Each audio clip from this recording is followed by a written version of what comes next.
Kia ora tātou, everybody. Bruce Harrell's my name. I'm the director of the Goodfellow Unit.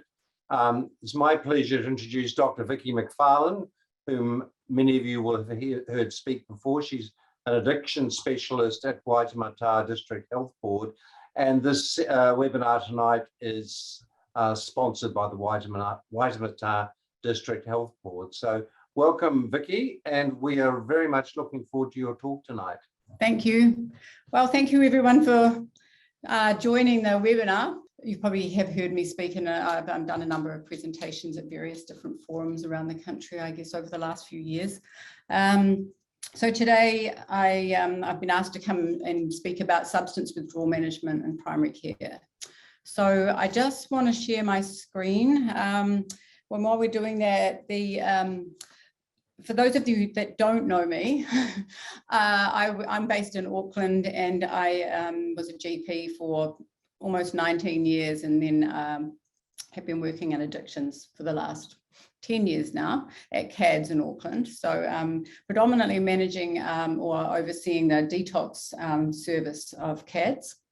That includes our inpatient unit and also the community service. So that's me. All right, so the title of the talk was around cold turkey versus managed withdrawal. And I was the title suggested that I was going to talk about the pros and cons of both, but I kind of don't really see that many pros to just going for it and not having a planned withdrawal. But hopefully you'll kind of understand why that is by the end of the talk.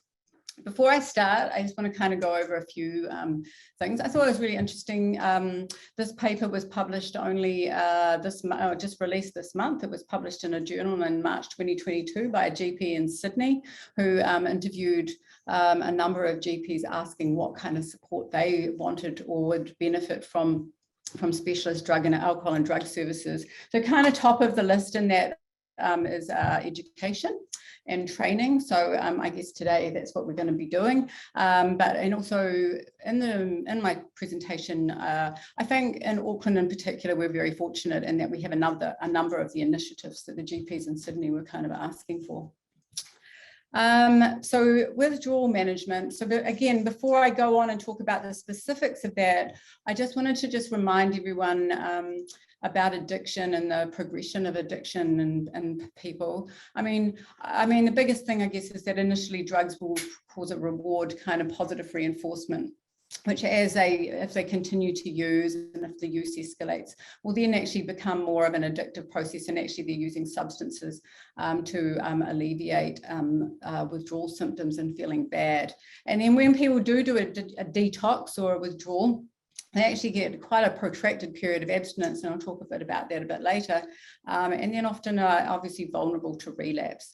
So kind of there's George Koob, who's an American professor who's written a lot about, he's kind of a guru at NIDA for addiction, has kind of illustrated this with the opiates in that context, and how you can see repeated use initially makes people kind of euphoric and alleviates anxiety, and then that diminishes, and essentially the drugs are just basically, or the opiates in this case, are just bringing people back down into steady kind of where they were, and then when they go into withdrawal, you get that big dip. And it takes a long time for that to kind of resolve, and then life stressors will come in, and then that kind of often is associated with relapse. So I think when we're talking about withdrawal management, we're kind of just talking about that bit in the middle. And one of the key messages I just want to make this tonight is that the withdrawal management is just kind of like the beginning, and that part afterwards is like kind of crucial, and I think is for GPs have got a big part to play in that. So just some general principles. Again, I think I'm trying to try and reiterate these things a few times tonight to try and remind everyone, but I think it's important to remember that any psychoactive substance can have a withdrawal or a discontinuation syndrome if taken for long enough. So tonight I'm going to focus on some three big substances, which, I'll talk about alcohol, I'm going to talk about cannabis, and I'm going to talk about methamphetamine. I had a whole lot of other slides that were on other substances, but decided that was probably going to be too many slides, so cut it down. But I think just if you will bear in mind that any psychoactive substance, including antidepressants, including quetiapine, including pregabalin and gabapentin, any of those substances or prescriptions can have a withdrawal syndrome. So a person with a substance use disorder, so someone who has been using substances, and I guess traditionally was called, like in the way you would think about an addiction or an addictive way. So they've lost control, they're compulsively using, they have adverse consequences associated with the use, and they also have cravings. So those kind of, that sort of situation, those patients or those people will be more likely to have a significant withdrawal syndrome than people who are not experiencing those kind of features. And also the more of a drug or the more alcohol that someone is using, the more likely that they are going to get a more severe withdrawal syndrome. So that's kind of some key points. I think the other key point is that the most risky withdrawal from substances is from substances that act on the GABA receptors. So if you think about those substances, alcohol, they're GHB, and some of you will be familiar with GHB. That's just a very strong GABA receptor agonist that people take in little tiny mils, and if we have time you can ask me some questions about it. And benzodiazepines obviously are also act on the GABA receptor. So those are the substances that you kind of need to be very cautious about, because the consequences can be quite life-threatening. I think the other key point is that relapse after withdrawal is really high, and as I mentioned before, the withdrawal part of it is the easy part, but the hard part is afterwards. And I just wanted to also make a bit of a push mention of the youth, that if you've got young people, I think it's really important to consider referring to a youth service if you have one in your region. And I kind of just like to introduce this word called hyperkatifia, which is like a word that George Koob again kind of came up with around, and it kind of refers to this long drawn out feeling of feeling pretty miserable and unhappy that can go on for quite some time after a withdrawal. So again, we might get to that at the end of the presentation. My other little point that I like to make before we start is that withdrawal severity is variable. So, when you read the books and you read the guidelines and you're like, oh, this person is using this much or drinking this much alcohol, their withdrawal is going to be this, and they're going to need this much diazepam. And I think we all need to remember that humans are not all the same. And so some people can drink a lot of alcohol and actually their withdrawal can be minimal, and some people drink not that much and their withdrawal is a little bit more severe. So I think with any substance, what I've learned over the last 10 years is that you really just have to be responsive to the individual and be aware that not one size fits all when you're doing this kind of withdrawal management. It's also obviously complicated withdrawal by a whole lot of other contributing factors. It's not just the drug, it's their their social situation, what kind of stress they're under, what other kind of mental health problems they've got, that all kind of impact on how someone copes with withdrawal. So those were my sort of key points that I just wanted to start off with. But I have based the presentation on 3 different referrals. So in Auckland, we receive a lot of e-referrals from GPs, and there are varying, I wouldn't say quality, but the information that we get in the e-referrals is quite variable. So maybe at the end of this talk as well, you'll be able to do referrals that will be helpful for me to decide about where they should go. But anyway, this was basically word for word what we got in the e-referral recently, and this is from a I acknowledge that a lot of your consults at the moment are done on phone consults or online. So this person is withdrawing, they're drinking a 12 box of vodkas, so about 20 standard drinks a day. They're actually also using some methamphetamine, and methamphetamine is often used in combination with other substances, and in particular alcohol, so that's not a surprise in some ways. They obviously, the GP's worried that this person is getting withdrawal symptoms, so feeling irritated, got a headache, and previously had some shaking, and they've suggested CADs. They've given the medical detox number for them, and they've also given some PRN diazepam, and not for zolpidem, so that was good. So, there's quite a lot of information in this e-referral, and so kind of we'll talk about how we would triage the referral, and I've highlighted the things that kind of jump out to me when I might be looking at this referral. And we can kind of go on, and just keeping that in mind, I will go on in a minute and I'll go through the guideline or the pathway that we use in Auckland as well on health pathways under the COVID home quarantine pathway at the moment. And we're just at the moment updating the whole health pathway, the alcohol intervention health pathway. So all of the information will be on that shortly.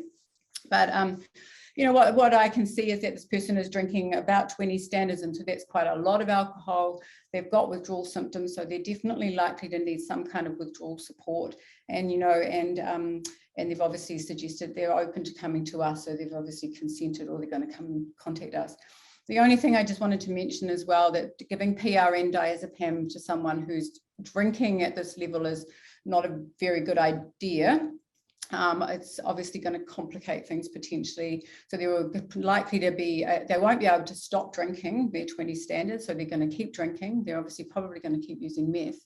And then there's just going to now be diazepam in the mix. So one kind of thing, take home message as well for this talk, is that giving diazepam either before someone comes to do a detox or after the detox to try and help them to stop going back to drinking, there's absolutely zero evidence that that works, and actually it can complicate the situation long term.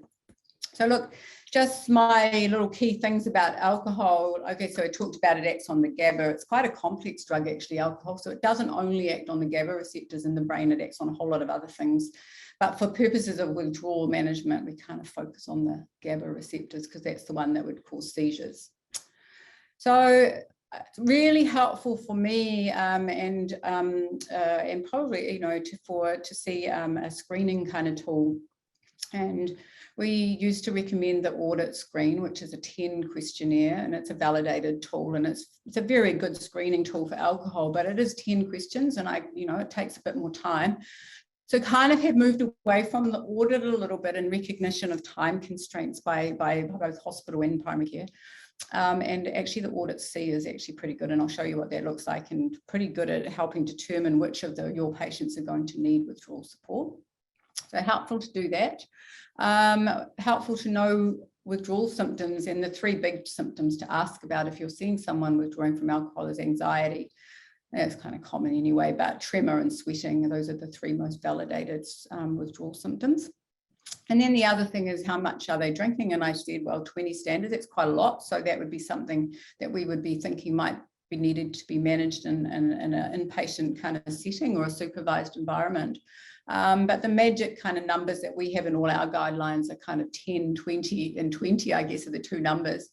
And I'll go through that again in a minute as well. The other important consideration with alcohol is what kind of benzo, like, so if we use benzodiazepines, that's the evidence-based, you know, for managing withdrawal from alcohol. So predominantly we would use diazepam, but for people who are older, and I got told off by someone, a psychiatrist once, for saying that old is over 65, but unfortunately diazepam metabolism starts to slow down even from the age of 40. So 65, you know, the diazepam half-life is really long by 65, so you have to be very careful with diazepam even at low doses in older people. And also if people have got serious liver impairment. So not in just a GGT of 400, but kind of like, I guess, you know, cirrhotic level liver impairment. So I don't think that in primary care you should be prescribing lorazepam to anyone for alcohol withdrawal, well, unless you've kind of discussed it with us, but most of those people should be managed in a hospital-based environment. And again, like I said before, don't give benzos before or after the detox. And the other thing I think that's important to mention is that doing repeated detoxes or withdrawals is not a very good idea either, and that it can actually lead to this condition called kindling, where the withdrawal symptoms actually get worse and worse the more times that you do the detox or the withdrawal. And so sometimes, you know, I'm really clear with when I talk to GPs on the phone, because we have an advice line, about being very clear with patients or clients that that if you do support them to do a withdrawal in the community, that you're not going to do it again in 3 weeks or in a month if they start drinking again, because unfortunately sometimes, you know, we know that the relapse rate is high, and so sometimes patients, once they've gone to the GP and got some diazepam for a detox, they kind of think that if that means that now if that happens they'll just get it again. I feel like you need to be pretty clear at right up at the beginning that's not an option. And the other thing that I just want to really mention is about thiamine, and I think this is a forgotten aspect of withdrawal management for alcohol, and really critical for people to have adequate replacement of thiamine. And I mean, I can talk a whole hour, half an hour or more on thiamine, so I'm not going to, but anyone who's malnourished, anyone who is you know, drinking a lot, really needs to have parenteral thiamine, either IM or IV. And so again, they would need to be managed in a setting where they can get that. We've seen a few cases recently where people have done detoxes in the community, not necessarily supported at all by primary care, but just gone cold turkey by themselves at home and ended up with a Wernicke's. I had a GP ring me yesterday with a 35-year-old who was developed a really severe ataxia and some cognitive impairment, and she'd stopped drinking 2 weeks prior. And I mean, I just think it's something that we also are we can't forget about. So look, this is a kind of a little bit of a snip of the withdrawal pathway that I mentioned on Health Pathways, which we did for COVID. And this kind of highlights that COVID positive patients basically are another at-risk group that probably shouldn't be given benzos in the community without some kind of specialist oversight, because of the risk of them developing a respiratory depression. But it's got the audit C there. It's not very clear, but essentially there are only those 3 questions. And if they've got an audit score of 11 or 12, they're likely to be dependent, and they will likely to need some pills or something to help them to stop. I think doing a screening tool as well is really helpful, because it gives us an opportunity for doing a brief intervention. And then so the pathway for that is on this other side. So we have on that, we've put some flow diagrams together as well from GP management of alcohol withdrawal in the community. And I'm not sure I have time to go through this in detail, but essentially, again, it's kind of like goes through the audit, goes down through how many standard drinks, it then looks at complications of potential things that you need to be thinking about as far as complications and not appropriate to do in the community. And then it's kind of got some guidelines around what kind of regimes that you might want, prescribe for someone in the community if you were going to go ahead and do it. And again, like I mentioned at the beginning, it's all around normal distribution curves. And I think these are guidelines, and it's what's one and really important that if you are going to support someone to do a withdrawal in the community from alcohol, that you arrange to review them. Not necessarily face-to-face. It doesn't have to be you face-to-face. It could be the practice nurse, or someone in the practice needs to phone the person or see the person ideally, and just see how they're going on day 1 and 2, just in case the diazepam regime needs to be adjusted. Sometimes the withdrawal will be worse than you can anticipate. They might need more diazepam. Sometimes the withdrawal might actually be a little bit less than you anticipate. They might actually be over-sedated on the diazepam and need to have the diazepam pulled back a bit. So I think that's a really crucial point. And if you're going to proceed with this in primary care, so the regimes kind of look like that. They're relatively low doses, and we would suggest that all of the diazepam is dispensed daily. And again, like on the review, you'd be looking for sedation, you'd be looking for severe withdrawal symptoms, and also you want to determine whether or not someone's drinking has got, on top of the diazepam, because that's one of the big risks when you do this in the community, is that someone will continue to drink whilst they're on the diazepam and be at risk of respiratory depression and over-sedation. So there's some kind of guidelines in that. Again, a little push for my thiamine, so we don't forget. We prescribe 50 milligrams QID, so we do, and lots of people say, oh, that's, people never take it 4 times a day, it's really bad, blah, blah, blah. But ideally you would give it 4 times, because only a small amount is actually absorbed orally. But if you don't think that a person's going to take it 4 times a day, I don't really mind. Any thiamine is better than none. And bearing in mind that when people are actually drinking alcohol, they absorb no thiamine, and they become depleted in thiamine within 4 to 6 weeks.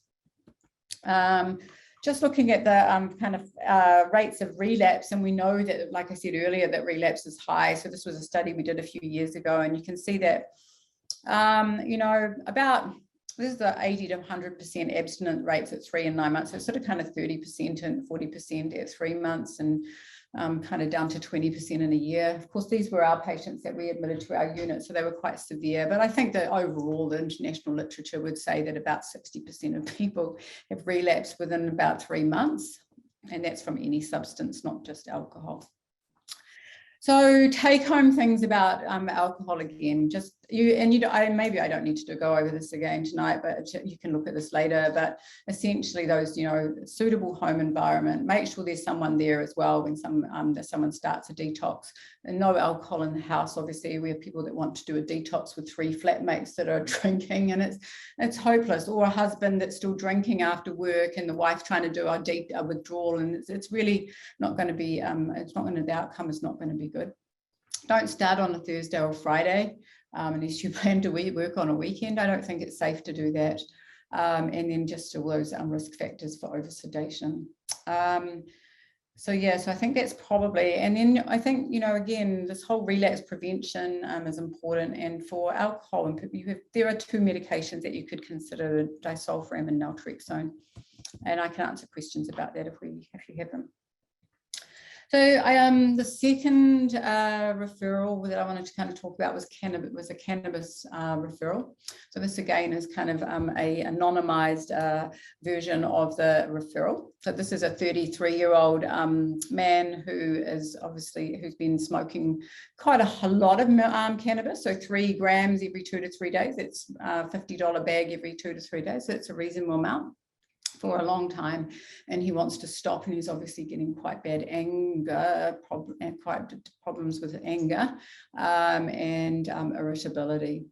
So I want to just briefly mention cannabis. I do want to mention cannabis because it's kind of traditionally been thought of as a drug that's not harmful, and you know, with all of the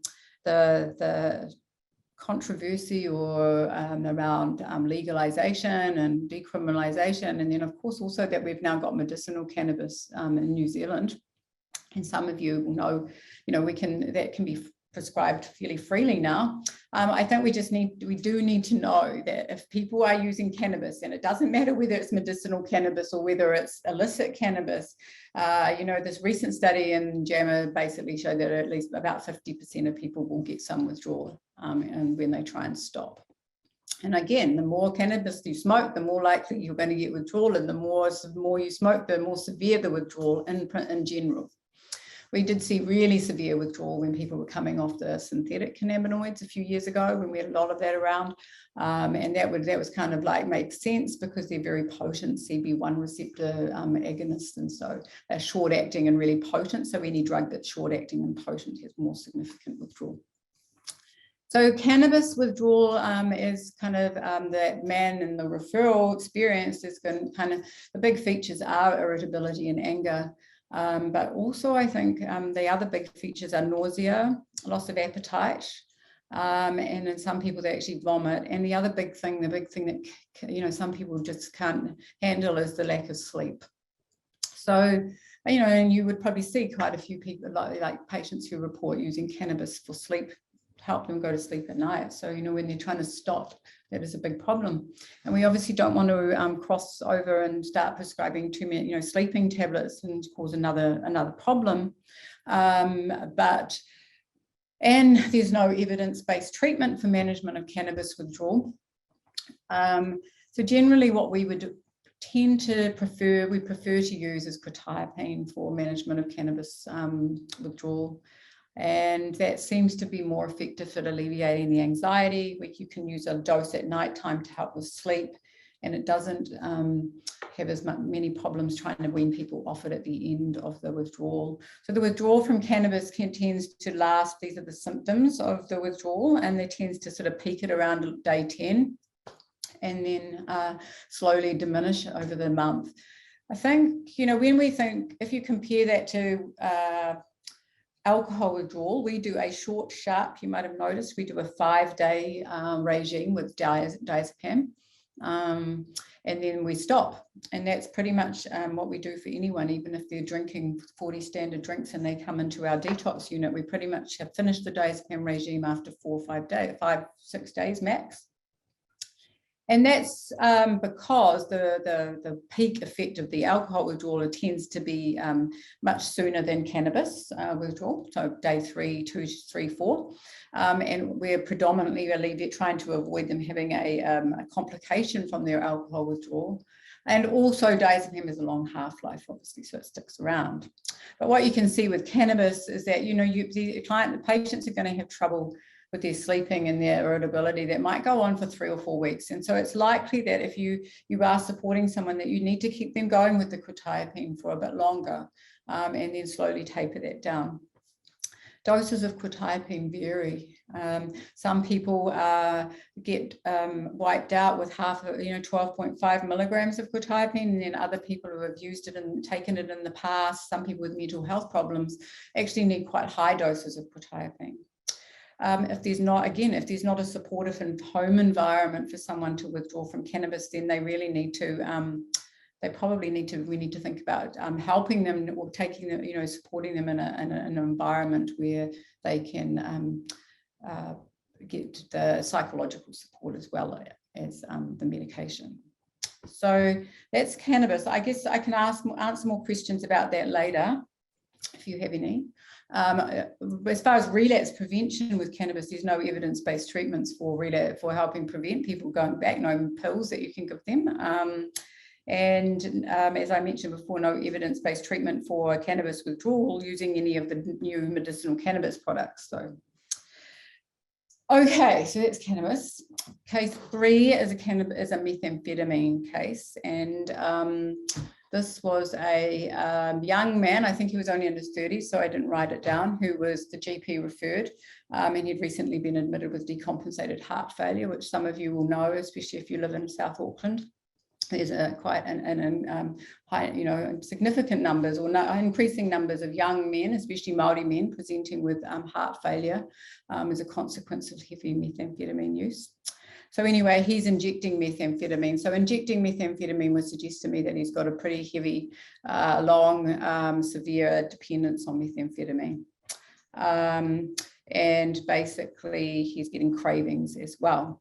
So just briefly around meth, I thought it kind of just be worth mentioning that then some of you will have read been seeing the media in the last couple of weeks about the wastewater results from the end of last year, sort of kind of following the lockdown, and it looks like there was a huge big jump in the amount of methamphetamine in the wastewater, and that's kind of indicated on this graph.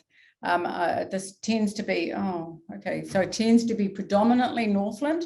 So for whatever, I think what the thought is that there's no way during the lockdown for people to travel easily across the Cook Strait to the South Island because of all the travel restrictions. So tended to be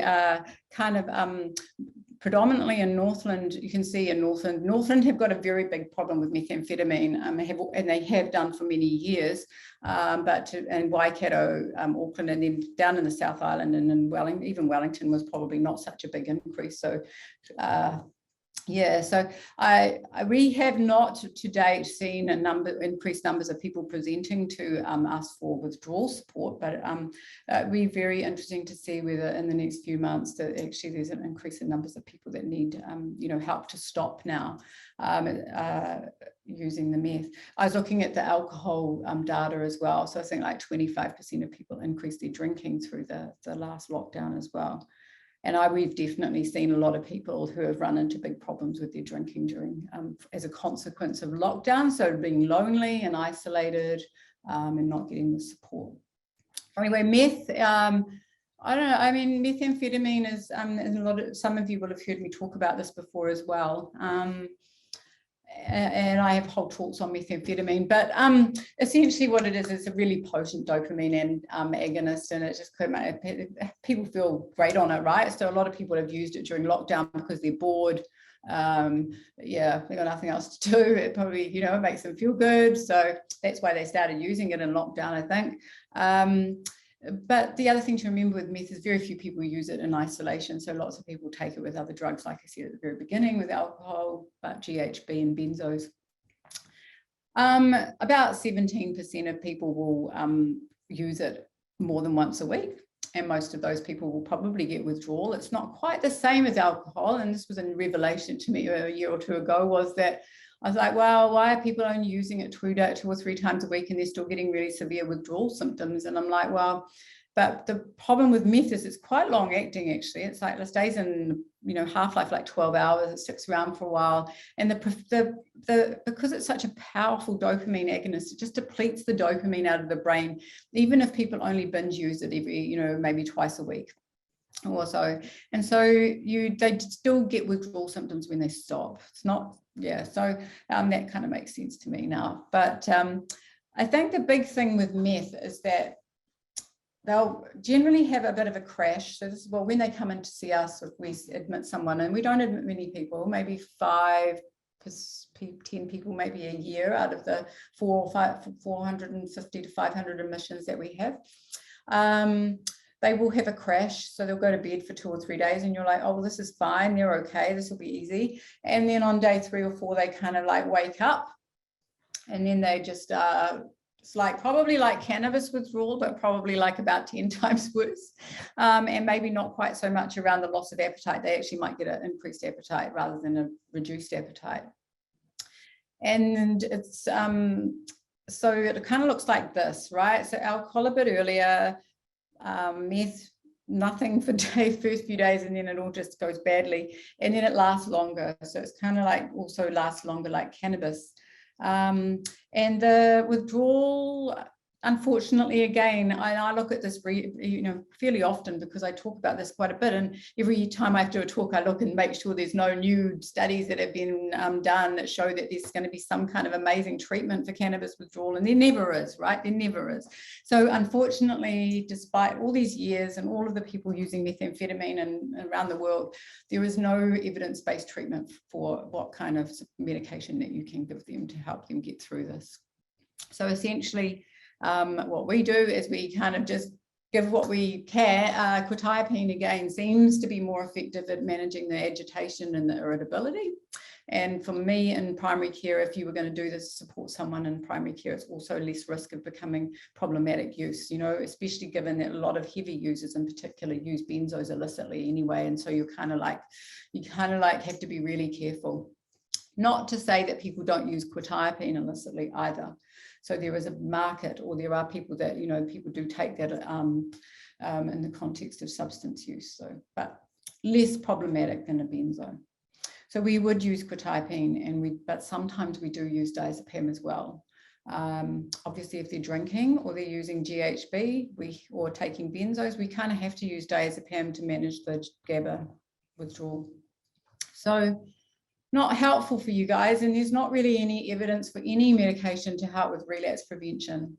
And kind of you think, well, it kind of would make sense to give them an antidepressant like a serotonin, an SSRI, because methamphetamine not only increases dopamine release, but it also increases serotonin. And so people, you might think, well, they're depleted in serotonin, but unfortunately, there's not really any evidence for SSRIs either. There is some good evidence for exercise. So getting people out running or exercising is actually probably quite good. And then there's, of course, with methamphetamine, there's actually this really long duration of this really feeling terrible, like I showed in the graph. And it can go on for months and months and months. And of course, when people are trying to function, and a lot of you kind of have a vision of a person using methamphetamine as being someone who is living in Northland, like, I don't know, the lifestyle, whatever. But there are all sorts of different people who use methamphetamine. And so if somebody starts using methamphetamine to cope with long hours at work, someone might be using it to cope with, students and lawyers and professionals, do you know what I mean? And then if their withdrawal symptoms are dragging on for a long period of time, they can't function at work, it's very hard for them to manage those symptoms. And it's also very hard when people have got stressful lives. It might, they've got financial stress, family stress, and then of course there's this big long time here where then if something happens, they're way more likely to go to relapse to using again. So again, well, this is just some brain imaging, and some of you will have seen it, but it takes a long time for the brain to recover after someone stopped using methamphetamine. So Nicole Lee's a psychologist, a clinical psychologist in Australia, and she's done a lot of research in meth. So this is, and she's also looked at what kind of works, and she compares kind of residential rehabs, they call them resi rehabs in Australia, but versus someone who has kind of counselling support or minimal support. And then, at 3 years, there's not a lot of difference. Definitely an improvement at 3 months. If you go to a residential program, you do your methamphetamine withdrawal, and then you say go to the Bridge or go to High Ground or something, of course you're going to get, and High Ground have done follow-ups and they do quite well at 3 months. At a year, starting to not look quite as good, and then by 3 years it's kind of back almost the same. But I think the crucial thing is around trying to give continued support to your patients. And in primary care, you're in the perfect kind of set up position to do that, I think. Like I say, we see people for that little short pitch, but, being aware that they're going to be feeling really terrible for a year, being aware that they're going to be at risk of relapse if there's stresses, kind of talking about that. I think that's incredibly helpful in primary care if you can do that.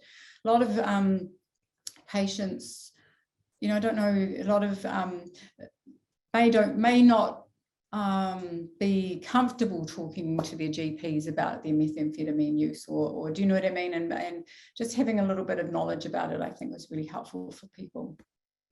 So this was the advice that the psychiatrist that was doing the e-referrals that day wrote, which is essentially what I said about giving quetiapine. But he also talked about whether or not this person might need some additional support at Mission Home Ground, which is our fabulous new detox place now that we've just moved into last week, that we're here at the moment. And so this is kind of like a generic kind of response that we give to people. And we do have this this number, which was in the alcohol withdrawal pathway as well, that GPs can call. I was thinking about it when I did this tour. I was like, oh, maybe GPs everywhere could bring us all over the country. I mean, it doesn't matter. People are people, and withdrawal is withdrawal. It doesn't matter whether it's in Auckland or Hamilton or Gisborne. I don't, it shouldn't really matter. I don't know, because, obviously with addiction services vary throughout the country.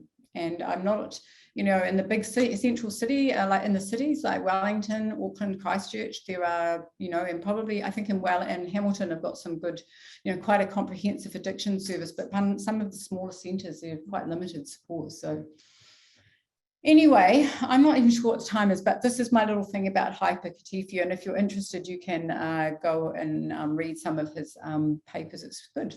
And the only other thing was talking about relapse prevention, which is another big thing that I think could be done in primary care, and just thinking about the stages of change. Look, there's some CBT techniques, and actually there's a really good, and if I send the slides out, there are some links to some really good resources that were put out on methamphetamine. This was particularly for methamphetamine by the Turning Point in Melbourne. And there are some worksheets on there that kind of taught for you if you felt really inspired by this to start to do with your patients.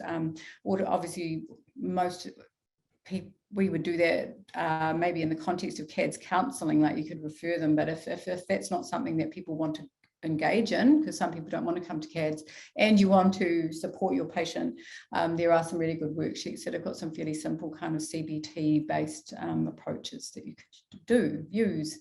And referral, like I said, varies obviously around the country what you can refer for. That's this new city mission building in Auckland, and we're kind of on that level there with the glass, because we've been glassed in, because we've got anti-ligature unit. But anyway, that's the kind of what we in Auckland, obviously, we're lucky, like I say, what we can offer people. There's the TIPHO withdrawal guidelines as well. They're a little bit 2 years out of it, 2 years now, maybe coming up 3. So unfortunately, as you probably gathered, there's no big great innovative changes to the management. So most of them are still probably relevant, and there's quite a lot of good that you can download this into a PDF. And so, yeah, so that's kind of, I guess that's what I thought I would talk about tonight. And those were my key messages, really, which is, you know, what I said at the very beginning. So thank you all for listening, and I'm really keen to answer any questions if anyone's got any questions for me. Okay, Vicki, so we've got a bunch of questions here. Okay. You ready? Okay, first one from Susanna. Is this only in Auckland? How long to give diazepam, especially when discharged and they come to GP? I think this was an early question, so it may have been about alcohol. 7:48. So I'm assuming what they're talking, maybe what they're asking about is like patients, some patients are admitted to hospital, maybe, and then they're discharged to GPs to finish the detox. Is that what, maybe? But like I said, I don't think that diazepam is necessary for any longer than, say, 5 days, 5 or 6 days. For a mild withdrawal, you know, definitely no longer. It would be 5 days. 5 days would be the maximum amount of time that I would do a detox. So generally, by rule of thumb, we would give higher doses on day 1 and 2, and then we reduce down by 50% every day after that. So like, say you do 20 day 1, 20 day 2, 10, 5, something like that, or 20, 20, 15, 10, 5, something like that. But you can, because the metabolites from the diazepam from the first few days are going to be still in people's bodies and systems, it kind of all just starts to kind of build up. And so you end up with plenty of diazepam in the body. Okay. Are all forms of alcohol, beer, wine, spirits, the same with regard to addiction and withdrawal? Well, that's another good question, isn't it? Essentially a drink is a drink. so a lot, but I guess sometimes if people are drinking straight spirits, their level of alcohol might go up faster. Do you know what I mean? Because they're able to get in a higher dose of percentage alcohol in quicker than if you have to drink a whole 700 can of beer. Like, that's not going to be as going to take slower to absorb into the system. I think wine, lots of people drink wine because it's cheap. I personally think the withdrawal from wine and spirits tends to be more severe than withdrawal from beer. That's something that I can say. Being careful, remembering, and beer, and traditionally beer was like 3%, right? Now you can get all those really strong craft beers that can be actually quite strong and quite a lot of alcohol. You know, some of them get like to 10%, I think I've seen. I've been surprised. Doesn't feel like alcohol. Question here from Susanna again on quetiapine use. What's the dosage you would suggest? Well, I think I would start low, unless you've got someone who's already on a dose of quetiapine to manage, like I say, like some people are on quetiapine already for anxiety or insomnia, or they've been on it for mental health problems. So I would just start with a low dose, like 12.5 to 25 milligrams, and maybe you would just say 3 times a day as needed. And then I would see how, and sort of say to the person, this may, or, you know, you're going to need to adjust the dose depending on the withdrawal. As the withdrawal symptoms ramp up as well, they might need more. Do you know what I mean? So it's kind of a bit of a variable thing. Some of the young men that we admit here are really heavy methamphetamine users. We need to give them sort of 300 or 400 milligrams a day to manage that. So, but in general, in primary care, I would have thought not high doses. The quetiapine thing's interesting. There's sort of 2 camps. There's the people happy to use it, and there's another group that sort of thinks because it's an antipsychotic, and I think it doesn't know it's an antipsychotic. That's always one of my comments I make. It's just an organic chemical, and perhaps in high doses it may not be so good for your metabolism. But do you think there's any problem with the low doses from your experience? I don't think so. I think it's probably that my observation is that it's one of the antipsychotics is probably the least likely to cause metabolic problems, you know. And some of the guidelines from Australia suggest using olanzapine for meth withdrawal. And so, but I think that's a way more risky thing to do. Do you know what I mean? And more problematic for metabolic problems. So I've not seen people in general on lowest doses of quetiapine developing any problems with it.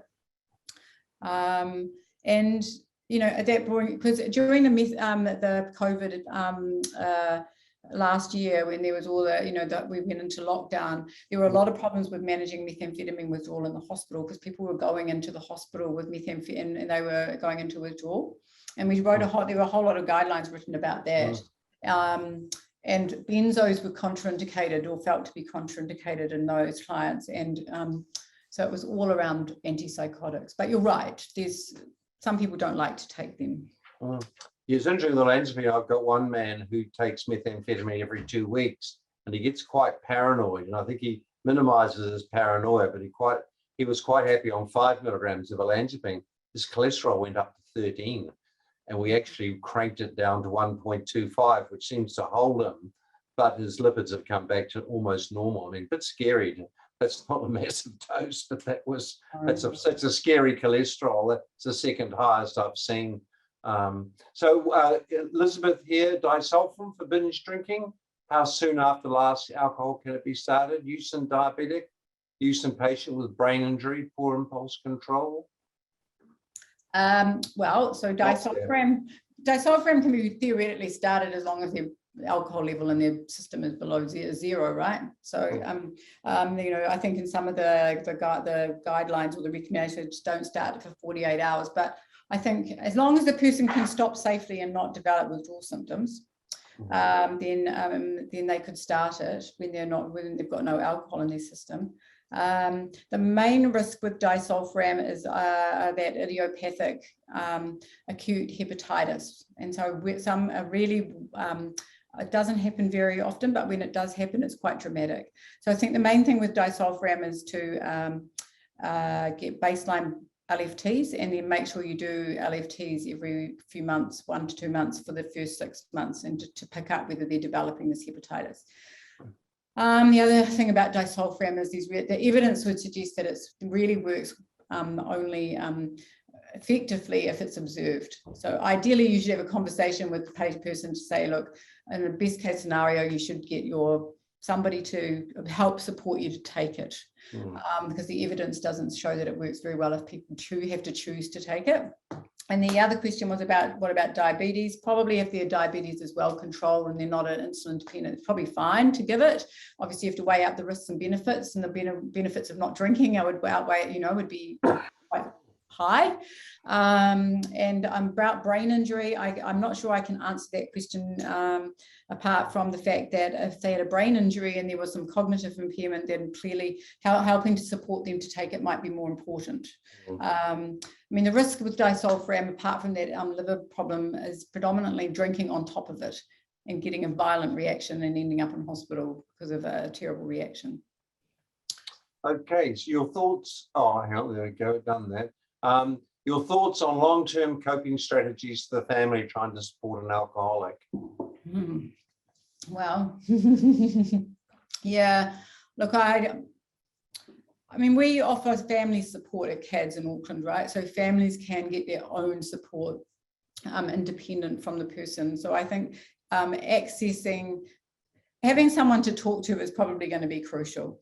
Somebody that can help support the family to maintain boundaries. Someone to support the family to kind of understand perhaps what the addictive process is actually all about, and that it's not their fault necessarily. Do you know what I mean? And, you know, that's another whole talk about why do some people develop an addiction? Because it's not just it's not like most people, like people choose to become addicted. Do you know what I mean? There's lots of drivers of addiction, and those are complicated.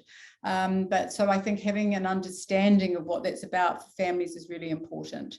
And like I say, just having their own, someone independent that they can talk to is the other part of it. It's very, very difficult for families. Very difficult. Yeah, I remember Simon Cotton saying to me many years ago when I started in general practice, You don't stay married to booze was one of his comments, you know. I mean, Wow. there's a double side to that, but it always stuck with me, just how hard it is for families, you know. Yeah, and the whole thing about understanding around, you know, for them to understand that, say, coming for a detox or you doing a detox in primary care, that's not the finish of it, right? That's the beginning kind of thing, because a lot of people are thinking, oh, we'll do an intervention and we'll do a withdrawal and a detox and then everything's going to be better and it's all going to be fixed, and it's kind of just not like that. No. So lowering expectations, obviously, initially. Well, more, yeah, maybe, but also being, so having an understanding that the relapse rate is high and that maybe it's more likely that they might go back to drinking or using than not. But secondly, that the person's going to need a lot of support in that time afterwards, because they're going to be feeling really awful. And their life is, you know, they will need more support, in fact, after that than before. So, yeah. Any role for other dopamine agonists, pramipexole or ropinirole to manage withdrawal from meth? Not that I'm aware of. Like I say, I do look at all these things. I think there was a mention of the ropinirole, but no, I haven't. There's no, basically. Might be a research study coming there. With disulfiram, is its role psychological support, given they could not take it? I'm not sure quite what that is. Like, is it a behavioural thing or is it a physical thing or both? Or I think it's both. I think it's both, really. If you, Sam McBride, who's a psychiatrist in Wellington, did a really good study. It was kind of a qualitative study a few years ago, and they interviewed lots of people on disulfiram. And I think part of it is a choice at the beginning of the day to take something that means that it takes away that battle that people have with their frontal lobes around whether or not they're going to have a drink. So part of it is that, but part of it is the physical side of it. Like I say, having someone supporting you to take it is really quite crucial, because I hear often that people are given the disulfiram and they just choose to stop taking it when they know they want to have a drink, right? Because it's easy to choose not to take it. Yeah. But if somebody's really motivated, they've got lots of reasons to be abstinent, they've got support, it's actually an incredibly effective drug, and probably underused. Yes, as you sort of suggest, if it's on board, it's going to be much more helpful than if it's not. I mean, fairly obvious, isn't it? Somebody liked your comment about, you mentioned exercise. Any other tips to help people reduce the chance of relapse? Any other little tips and tricks that you know about that aren't necessarily evidence-based, sort of practice-based? Yeah, I think, one of the biggest things that always sticks in my mind is that it doesn't matter who it is, but it's having someone that the person can talk to and have someone who has empathy and understanding. So it doesn't matter whether it's an AOD clinician or whether it's a higher ground specialist or us or whoever, it doesn't really matter. If the person really genuinely thinks that you care and that you genuinely want to help them, and you also actively kind of maybe reach out to them and offer that support, that's crucial. Do you know what I mean? And that's what the evidence would suggest actually means it will help people maintain abstinence for the longest. So I think that's the biggest thing, to be honest. Medications, there is no magic bullet for any of this, but a caring, empathic doctor or nurse or someone who cares about someone is probably we know that's pretty therapeutic, isn't it? Being seen, heard and understood actually is crucial. Kelly's got a question. What do you think about vitamin D3 weekly supplement with detox program? I don't know. We don't do. I suppose there's no harm in it.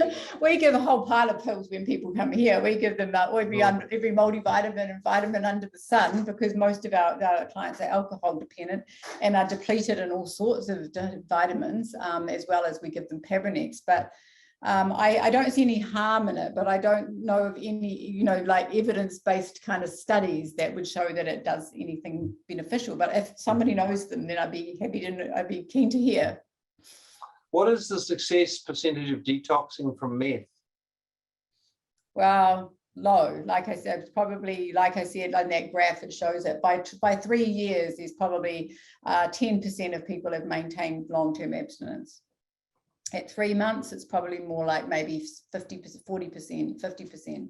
So long term, 90% of people will go back to using. And that there's a really good paper by Doug Selman that some of you might know of. It was written a long time ago now, like 2009. But that was one of the things that always sticks in my mind, is that 90% only, 90% of people will not be able to maintain long-term abstinence, and of those, the 10% that do, we don't know why they do. Do you know what I mean? It will be something that's not with something that we've done as a doctor or a specialist. It'll be often it's something that changes in their life, for the the relapse rate is high for methamphetamine. It's high for alcohol, though, to be fair. It's probably high for cannabis as well. Do you think it was more some years ago? I mean, I can recall when methamphetamine, the patients I used to see had basically lost all their money. They'd gone broke.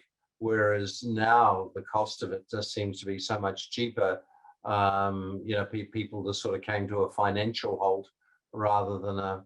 Yeah. Any comment on that at all? Yeah, I think you're right. Well, definitely the price of methamphetamine has gone down. So prior to COVID, it had gone right down to like $80, I think, a point, which is a 1/10 of a gram. And that was real low because, like you say, prior to that, it would be like maybe up to $200. And there, I was just looking at the National Drug Intelligence Bureau. So the seizures of methamphetamine in New Zealand in the last 6 months is going up. So January, so that would indicate that more meth is coming into our country. So it's a supply demand thing. So the more meth there is, the less the price. And obviously some people, they get given it initially until they get hooked into it. So you're right, Bruce. I think less people are getting into financial strife because it's cheaper and more accessible. Broke my heart to see that Kaitai's got the record for methamphetamine in its sewerage. I just thought the last thing Kaitai needs is that, man. Yeah, it's devastating up in Northland. Yeah. Question: why the 4 C's? What were they? You had 4 C's.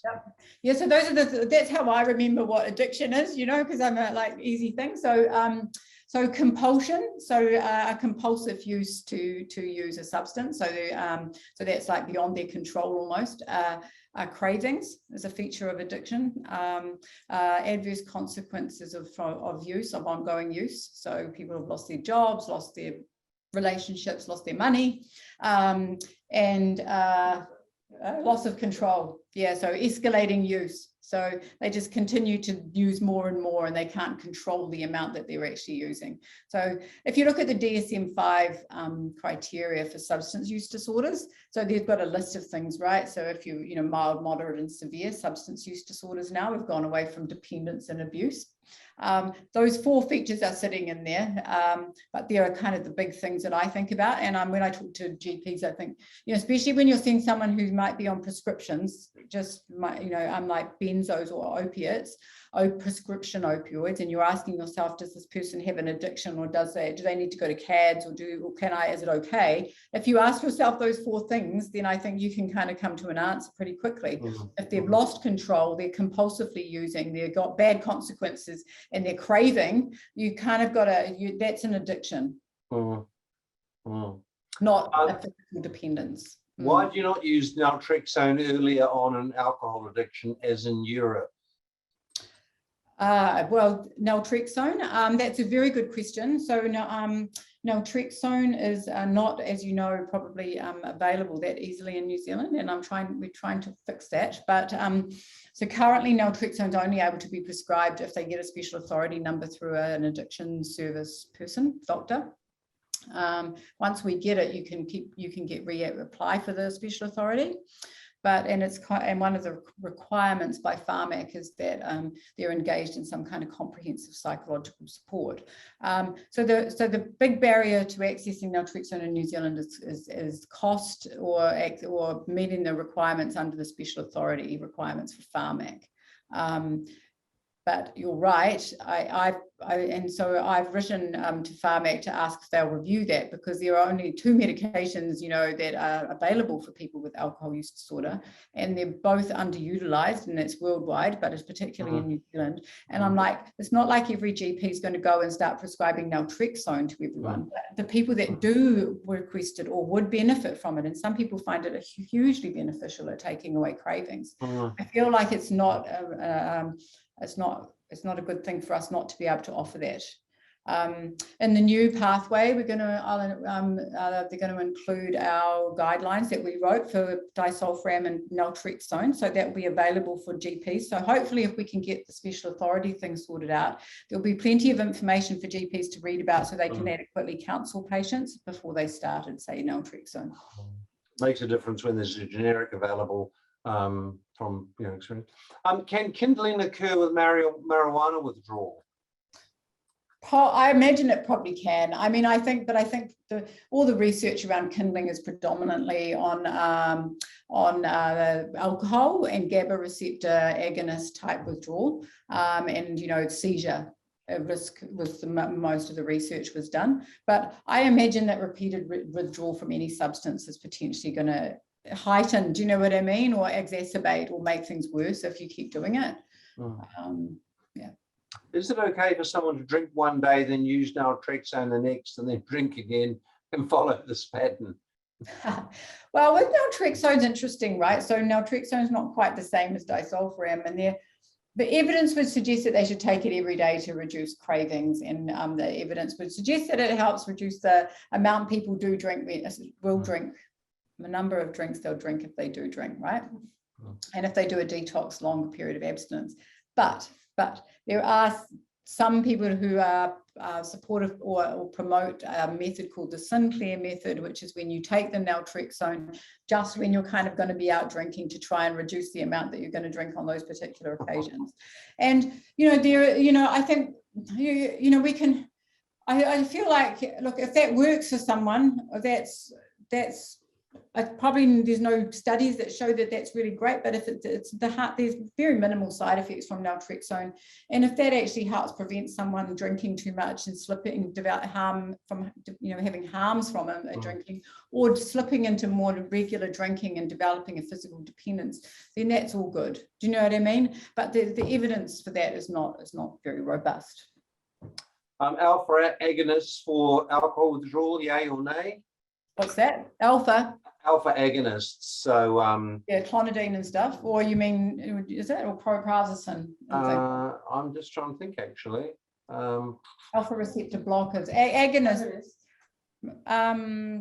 We don't use anything much. We don't, other than benzos, to be honest. And when they did a big Cochrane review, it's a while ago now, there was no evidence, as far as I'm aware, that any of those other things kind of help with alcohol withdrawal.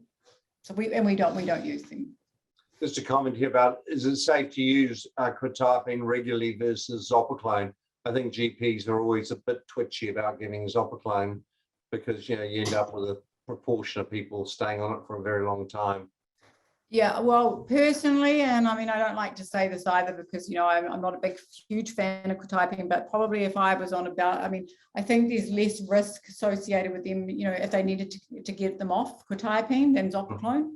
And given that the withdrawal symptoms from any substance, like I said, last for a long time, and sleep is a big problem for a lot of people and is associated with an increased risk of relapse, I think trying to avoid giving zopiclone or a benzo is definitely a good thing to do. We use melatonin, and I don't know whether, again, it's not evident. This is probably one of the only evidence-based things we're allowed to do in this organisation, but we do prescribe melatonin to all our patients, and I don't know whether that's just a placebo and a psychological thing, but I think it definitely sometimes helps people with their sleep. And so that would be the other thing to consider for sleep management. Oh, okay. Well, that's a good option.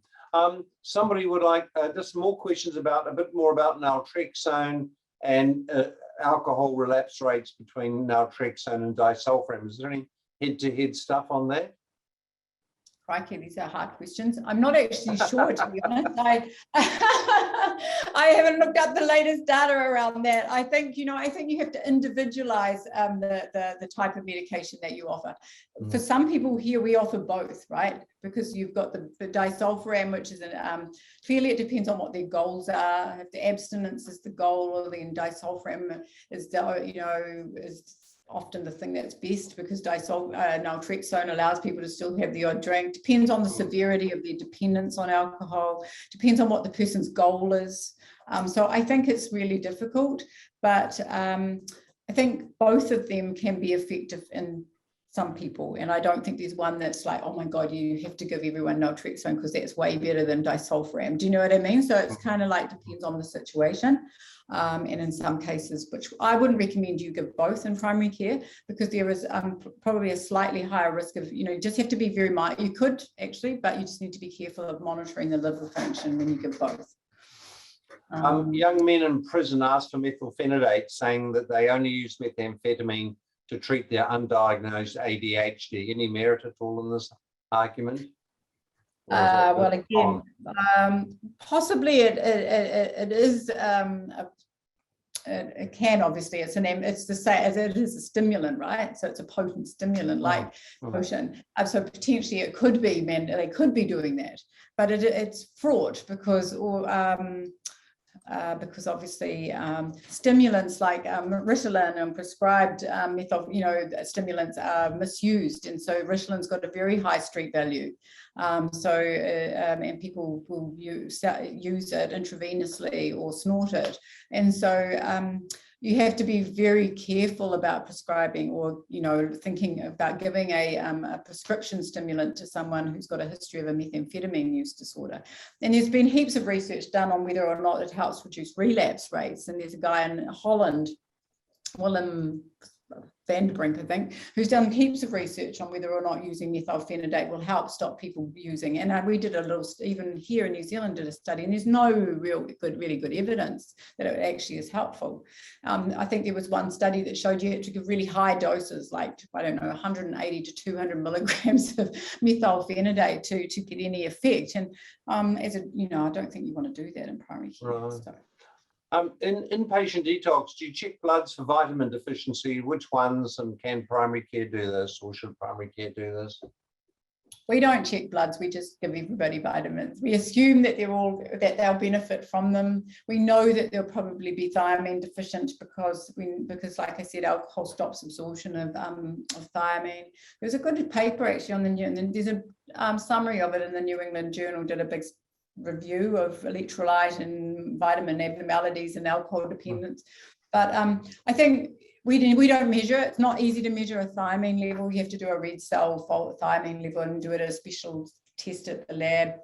By the time you get it back, it's too late. And most of the other vitamins are not that easy to measure, and probably we just replace it.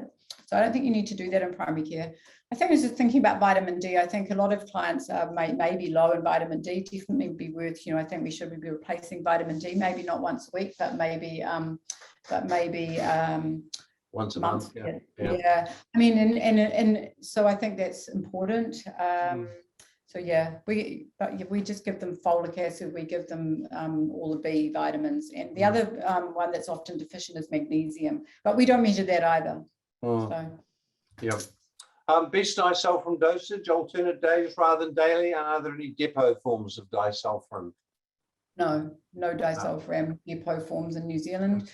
You can do alternate days. Sometimes sometimes what I do is we get people to go to the pharmacy Monday, Wednesday, Friday and dose at the pharmacy so that they get observed consumption. And then that way, if they miss the dose on Tuesday, it's still in the system. So it definitely stays in the system for sort of 72 hours or so. So you could do alternate days. Some people are quite sensitive. They get nauseated on it. So you can have half the dose, 100 mg. This is my kind of normal distribution idea again, because some people on disulfiram are very sensitive, and a whiff of perfume makes them feel ill and flush. And then other people can drink on top of disulfiram. And if you read Sam's study, I think 94% have had a go at trying to drink on disulfiram and see what happens. So, and some people don't get sick at all, and they need higher doses. So the pharmacies will do that, will they? They'll administer alternate days. Wow, that's very, very Yeah, good. so they'll observe the disulfiram in the pharmacy, and then they pick up some. Usually, you have to tie it up with them picking some other pills up, because otherwise they won't just go for their disulfiram. But you do blister pack all their other meds, and then they go in and have it, and then they get their pills. It's really, it works really well for some people. Any good patient information on disulfiram? Patient.co.uk or? Yeah, there's probably is on that patient.co.uk. I think we use the choices one that's with the DHB. There's some kind of choices and meds or something. It's one that we that's a Vitamatar one, I think, isn't it? Yeah. Yeah. There's a new weight loss pill, naltrexone and bupropion. Could this have a role in managing future addiction? So that's Contrave. Possibly. We'll see. Buprenorphine, does it have buprenorphine in it? Bupropion. Oh, bupropion. Oh, yeah. Well, maybe, but I don't know of any studies yet that have come out that have shown it. Okay, let's keep going. Can we refer patients addicted to codeine too? Yeah, definitely. So they would go to our opiate treatment service or a methadone service in general.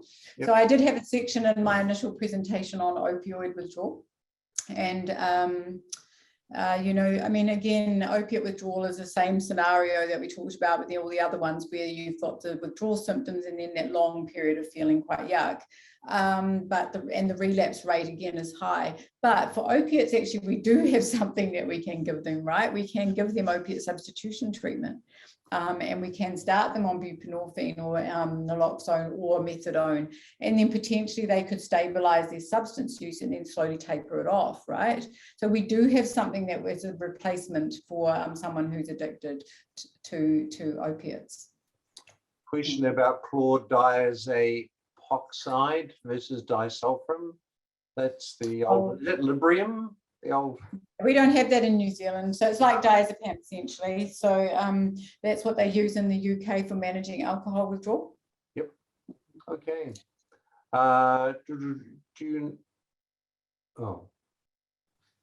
We know the name of the plant. Oh, someone wants to know about the plant behind you.